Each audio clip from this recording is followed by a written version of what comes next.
I kind of resent having to defend the Jews and talk about Israel because it's like I did this sit down right here with Jake Shields, and it was just this whataboutism. Like, did you know the first terror attack was a Jew? And it's sort of like flat earthers. Yeah. Like you have to know the thing they're saying to be able to refute it. And I'm not an expert. I would say like I'm a Zionist and stuff, and I could see him go because I was on his show a couple of times. I guess just to sort of start at the end, and then we'll go do all the fun stuff later. Let's get some thumbnails too. The biggest thing I want you guys to know is that the Jews are not a monolith. And we've had this argument before. Yeah. And you go, yeah, well, I feel like there's a kinship there. And there absolutely is not. Like my family is kind of Catholic, Irish, Scottish, and they fucking hate the English. And the fact that I was born in England was just like, it was like I was gay or retarded. Like they still love me, but there's this horrible thing that happened.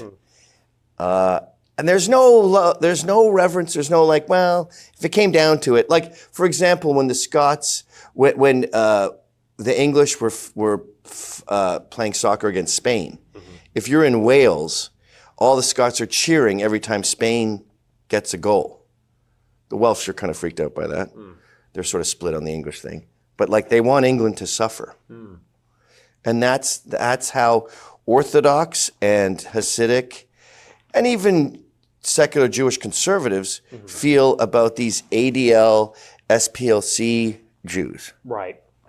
Well, yeah, I talked about that on my show the other night. ADL just got kicked out of the FBI, and who was celebrating it was the ZOA. It was Mort Klein. It was Ben Shapiro. It was Joel Pollack at Breitbart. And you're right, they've all been anti-ADL ever since 2015, because that's when Jonathan Greenblatt took over, and he's a Democrat partisan.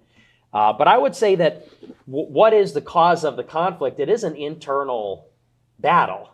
It's an intra-Jewish conflict. And what I mean by that is they're debating about ultimately what is best for the Jews. And the left-wing Jews believe in liberal universalism, that's the best for the Jews. And the Israeli right, the American right in Jewry, they think that Israel needs to be as strong as possible and as identitarian as possible. That's a last refuge. I disagree. I think they want what's best for the West. And you know how many Jews hate Israel, right? Like even Hasids in Israel, the reason they refuse to join the IDF is because they don't support Israel. They say, we're here too early. We're supposed to wait for Christ. Right. So within the Jew world, within the Jays, the animosity towards Israel is, I'm just pulling this out of my ass, I'm going to say 50%. I don't think it's 50%. If you include all the seculars, all the Hasids, you're going to get north of 40. Inside Israel or globally? Globally. But I don't think that they hate Israel. I think that they hate the Likud party, the liberal ones. I think they hate Netanyahu. George Soros. I want to separate that. Which? They hate the concept of Israel, even the ones that are there.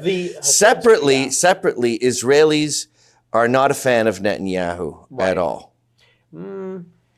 Well, why do they keep electing him? He's a It's like Justin Trudeau. It's a parliamentary system, and once you get your foot in the door, you can sort of expand forever. Like Justin Trudeau did 3,000 terms. But maybe they don't like him, and he's certainly less popular now, but they support everything he's doing. It's like 80% approval for the war in Iran. I didn't know this was going to get so heated so fast. I disagree again! That's just the facts. No, you say they support what he's doing. Oh, yeah. These Israelis that I know are furious about October 7th. They agree with you, I assume. Yeah. I assume that you believe, and as I do, that they let it go on too long. Well, I think they just let it happen, period. Right. I don't know the percentage. Probably almost half of Israelis agree with that, and they're fucking mad because they were killed. Right, yeah. They had to fight with their own guns, protecting their own homes. Right. Which they did a great job at, by the way. Yeah. Yeah, they're good at that. Well, they all have military service, but there was the leader of the opposition did an op-ed in the New York Times, Benny Gantz, in the Israeli government, and France and the UK, they're all recognizing Palestine, And the leader of the opposition in the Knesset came out and said, if you think you're against Netanyahu by being against these policies, he said, you're wrong. He said, you're against all of us. He said, because everyone in the government and most of the people, we support what Netanyahu's doing. So in other words, he said, don't get it twisted. Don't think that you're just opposing him. He said, this is the bipartisan security consensus of Israel after October 7th, and that consensus is that it's unacceptable to have Hamas and Gaza in close proximity to Israel because of what is possible if they demonstrated.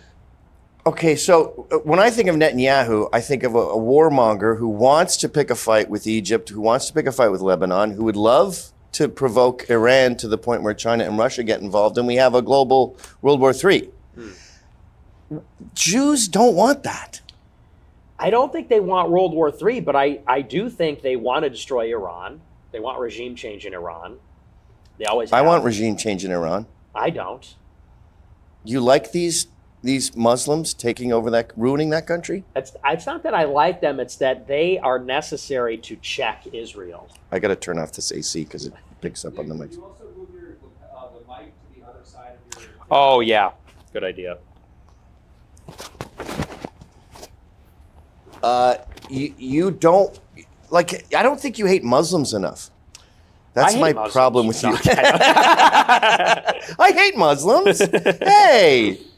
No, not really. We love everybody, but no, they're really pissing me off, though, lately. Who are the Muzzies? Yeah. Like Manchester? The stabbing. No, more like Hassan Piker and like Zohran Mamdani. These are your bedfellows. That's also on my I know. notes. I know, it's the third worldists. They've these fucking communists and Muslims. They're all anti-Israel. And the Columbia students, encampment. Yeah, like UCLA. Yeah. Those are your brothers. Yeah, it's unfortunate. it's unfortunate. I mean, I have strange bedfellows too, I guess. But we're all over the map here because we're biting off more than we can chew. But I don't think. I just want you to be aware of how many Jews do not support Netanyahu's policies, and that includes Israel. That includes American Jews. My family's been terrorized by my neighbors who are disproportionately Jewish, but they're secular Jews. They're atheist Jews. They are Marxists. They're Bolsheviks. You know, I think one big difference between you and I is when you think of Holodomor, you think of Jews. When I think of Holodomor, I think of atheists. And once you're an atheist and a communist, you're not part of a religion. Right. You're everything wrong with humanity. And that's who I want to focus the beef on. Because all these great Jews get caught up in the anti-Semitism. Like who? Ezra Levant, Ron Coleman, John Gross, Stephen Miller. Wait, why'd you go like that for Ezra? Well, he has me blocked on Twitter. That's first. So I don't like that. And well, here's the thing.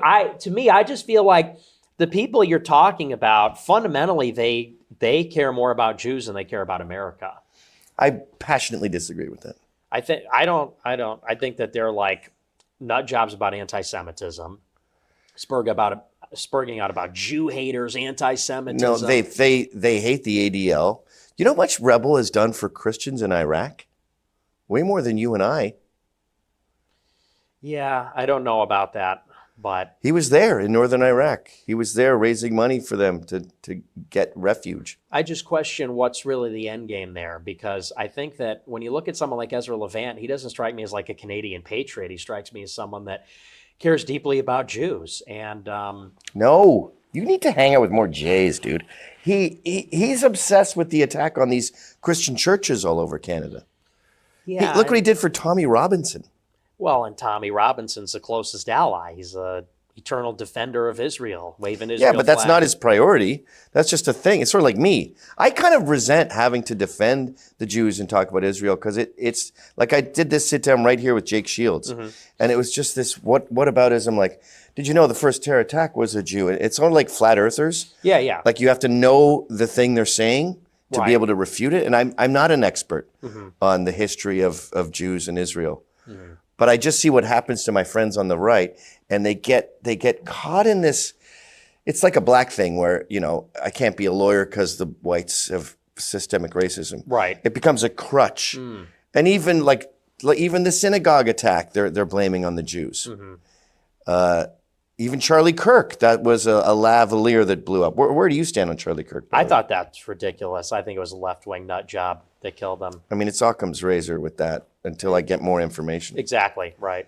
Where do you stand? I feel like you've sort of switched recently on the Jays a little bit. Yeah, people have been saying that, but that's only because I said that Israel didn't kill Charlie Kirk. But I only believe that because I think that Charlie Kirk was pro-Israel. So that's you loving Jews in this day and age. Yeah, literally, yeah. That's really? the switch up. That's yeah. all it's based on? Yes. Oh, fuck. Yeah, isn't that crazy? That's crazy. Because just sort of feeling like we all have our own personal AIs, and just sort of feeling the chatter. I was like, oh, Nick's coming around. He's kind of supporting Israel now. No, I just said that they didn't kill him, which is insane.